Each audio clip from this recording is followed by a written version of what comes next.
অসংখ্য শহীদ আমাদের সামনে আছে। শহীদ হব, জান্নাতের বুকে ঘুরে বেড়াবো। তোমাদের মতো 2 টাকার মতো আমাদের জীবনের মূল্য না।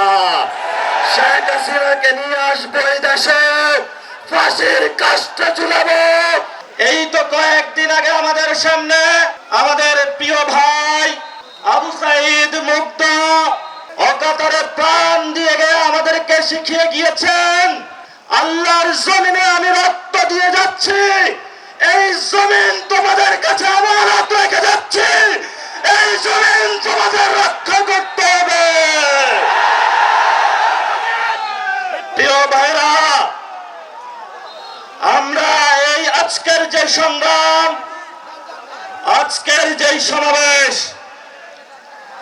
এটাতে কোনো চাঁদাবাজির টাকার জন্য আসি নাই, কোন সন্ত্রাস করার জন্য আসি নাই, কোন দখলবাজি করার জন্য আসি নাই।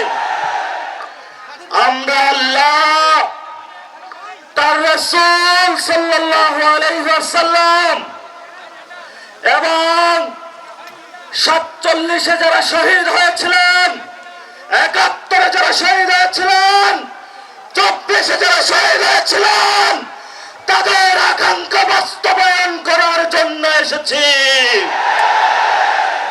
ওরে, এ তো ফ্যান্টাস্টিক ধর্মঘট। বেস্ট ইনগ্রেডিয়েন্ট ও ইউরোপীয় মেশিনে তৈরি মজাদার কেক ফ্যান্টাস্টিক, যে ফানে সবাইকে টানে। তাদের আকাঙ্ক্ষা ছিল বাংলাদেশে সংস্কার বাস্তবায়ন হবে, একজন প্রধানমন্ত্রী দীর্ঘদিন ক্ষমতার মসনদে থেকে ফ্যাসিবাদী হওয়ার যে তার খায়েশ, সেটা বাংলার জনগণ রুখে দিয়ে নতুন বাংলাদেশ গঠন করবে। অসংখ্য ভাইয়ের এখনো পায়ে গুলির বুলেট লেগে রয়েছে, কারো হাত নাই, অনেক মা সন্তান হারিয়েছে, অনেক বাবা সন্তান হারিয়েছে। রাজশাহীর অলিগলিতে মাঠে প্রাণ করে শহীদের রক্ত এখনো সাক্ষী দিচ্ছে, বাংলার মানুষকে নির্যাতন করা হয়েছে। এই ইলেকশনে আমাদেরকে ভোট চুরি করা হয়েছে, আমরা বাংলাদেশের স্বার্থের জন্য চুপ থেকেছি।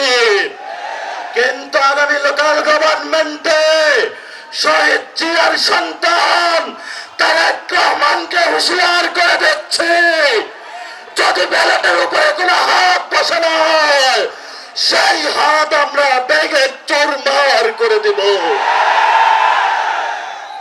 আমরা ধৈর্য ধারণ করছি, ধৈর্যের ভাত ভাঙবেন না। একটা ভণ্ড প্রতারক মুনাফিক মানুষের কাছে প্রতিশ্রুতি দিয়েছে সংস্কার বাস্তবায়ন করবে, এখন সে মুনাফিকি চরিত্র ধারণ করে জনগণের সাথে গাদ্দারি করছে। আমরা অতীতে অনেক গাদ্দারদেরকে শাস্তি দিয়েছি, ইনশাআল্লাহ বাংলার মাটিতে যদি গণভোট বাস্তবায়ন না হয়, সংস্কার বাস্তবায়ন না হয়, বাংলার মাটিতে এদের বিচার হবেই হবে ইনশাআল্লাহ। শেষ কথা যেটা, পশ্চিমবঙ্গে গেরুয়া পতাকা এসেছে, আমরা এখানে আছি ইনশাআল্লাহ প্রস্তুত। সবাই প্রস্তুত আছেন? হাত তুলে সবাই দেখান, সবাই প্রস্তুত আছেন?